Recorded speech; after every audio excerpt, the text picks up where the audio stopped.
5 breakout players for 2024, okay? And hopefully, we're going to see this next guy in the big leagues, as you just mentioned, Yep. Jackson Holliday. Yeah, so again, this is just 5 breakout players for me this season in no particular order. And one of them is Jackson Holliday. I said everything I just said about him. I can't rave about him enough. Number 1 prospect for the Orioles, number 1 prospect in all of baseball, absolute stud, hits from the left side. His stats in the minor leagues last year, he hit 323 across all the levels he made it to. 30 doubles, 12 homers, 75 RBIs, 25 stolen bases, and 941 OPS. The kid does it all. Yeah. He really does. He's going to be a superstar in this league for a long, long time to come. So Jackson Holliday for me is the first player that I want to mention that I'm excited about for this year. All right, next up, Rangers, Evan Carter. Yeah, so that's the name that if you watch a good bit of baseball, you now know the name Evan Carter because he was just in the World Series champion already. Came up last year and didn't play a lot of games. He came up towards the end of the year, played in 23 games last year, hit 306. These are MLB stats, by the way. Yeah. In his 23 games, he hit 306 with 5 homers, 12 RBIs, and an OPS over 1,000. I was just really impressed by him in the World Series. Yeah. Obviously, a stage, the biggest stage in the game. And to do that with how young he is and how inexperienced he was in the big leagues, I can't wait to see a full season of Evan Carter, potential rookie of the year season coming up. We'll see. But I just really loved his approach at the plate, his defense, his swing, his speed. I really think this guy can do it all. And he wasn't the most hyped guy coming up. He just came up and made a big difference and really helped the Rangers win a World Series. So we'll see what he can do in his first full season in the big leagues. Yeah, same with our next guy. He kind of broke out onto the scene. Everybody knew his name, Ellie De La Cruz. This is so incredible for the game of baseball to now get a full season of Ellie. He was the moment. Yeah, absolutely. And it's kind of the opposite situation of Evan Carter, where Evan Carter didn't have a ton of hype, comes up and does incredible. Ellie, number 1 prospect in the game of baseball, comes up, does well for a couple games, and then really ended up struggling. So in his time with the Reds last year, and these are his MLB stats from last year, hit 235, 7 triples, 13 homers, 44 RBIs, and 35 stolen bases.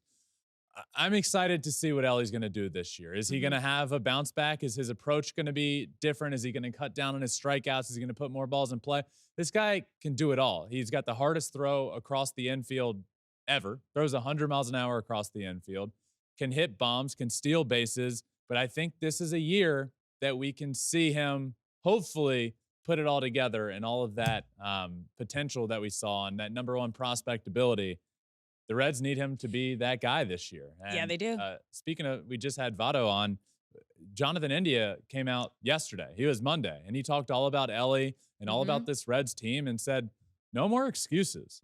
This is a playoff team. No more excuses. This is the year to do it. And a big part of that is going to need to be Ellie De La Cruz showing the potential that he has shown. Yeah, I mean, he's the reason I think both of us had the Reds as our NL Central favorite heading into the season. I mean, they have like a whole crew of really young, exciting players, but it has to be led and set the example by Ellie De La Cruz. Yep. All right, moving on to your next breakout player, Riley Greene with Detroit.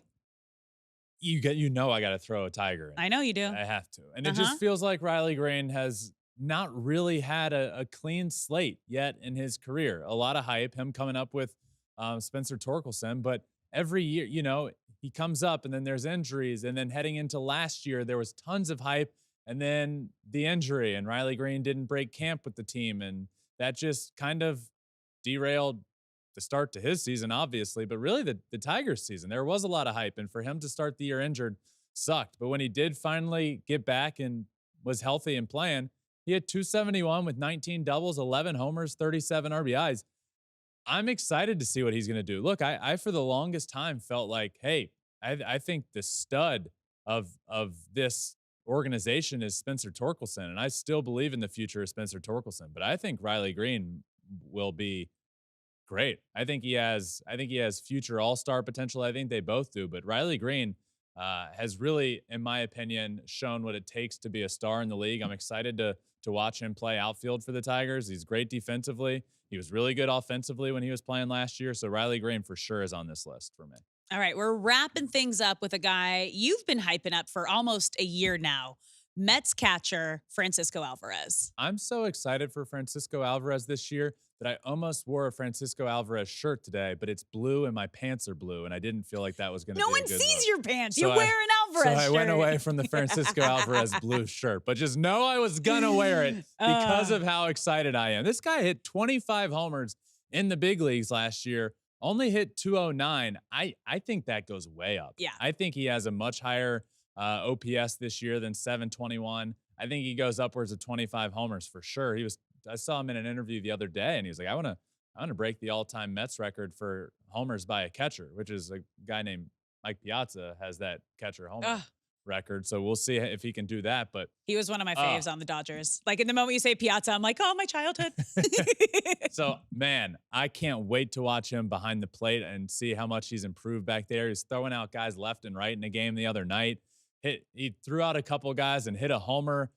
Look, I'm going to say this, Alex. Yeah? The Mets had all the hype in the world last year and failed miserably. And this year, it feels like the complete opposite. I would not be surprised if the New York Mets are a good baseball team this year and fight for a playoff spot. I really wouldn't. And a big part of that is going to be Francisco Alvarez behind the plate.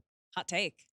A little bit. Yeah, hot take. For sure. So my 5 breakout players for the 2024 season in no particular order are Jackson Holliday, Evan Carter, Ellie De La Cruz, Riley Greene, and Francisco Alvarez. Thanks for watching. If you love flipping bats, swinging 3-0, or just talking ball, join us. Call us at 213-537-9339 with your questions. We have a weekly guest, and we have a lot of fun, so hit that subscribe button.